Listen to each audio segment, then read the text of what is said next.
Famille, c'est gâté. C'est gâté. Il dit, allons-y, apprêtons-nous pour aller à la marche.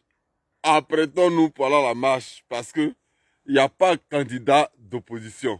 Je vous le dis.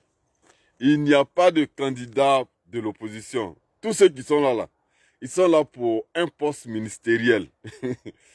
Famille, on regarde cette vidéo-là, la vidéo d'un opposant, d'un candidat de l'opposition, et on poursuit notre allocution. Si le président Ouattara rempile qu'il est élu une nouvelle fois pour diriger ce pays, qu'il décide de faire un gouvernement d'ouverture et qu'il décide de vous inviter à rejoindre son gouvernement pour servir la Côte d'Ivoire, quelle serait votre réaction? Tout dépend de l'offre. Est-ce que c'est pour démocratiser la Côte d'Ivoire ou bien c'est pour coopter quelques cadres à l'exclusion de tout le reste? Tout dépend de l'approche. Si c'est une vraie ouverture où on va vers la démocratie, c'est-à-dire des rapports inclusifs entre les partis politiques, ça peut être intéressant. Et je pense que si une telle ouverture est faite, il n'y a aucun problème. On vous a déjà dit, Draman Ouattara a choisi ceux qu'il avait déjà manipulés.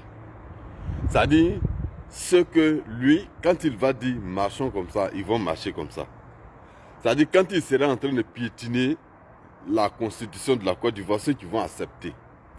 Ceux-là, quand il va dire couchez-vous, je vais marcher sur vous, ils vont se coucher.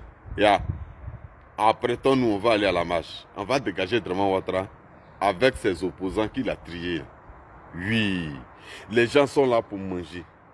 Les gens sont là, ils s'en foutent de la souffrance des Ivoiriens. Ils ne vont rien changer. Ils ne vont rien changer dans la situation de la Côte d'Ivoire. Famille, eux tous là, ils sont ensemble. Eux tous là, ils sont ensemble. Voilà, donc apprêtons-nous pour aller à la marche. Merci de partager massivement la vidéo en ensemble.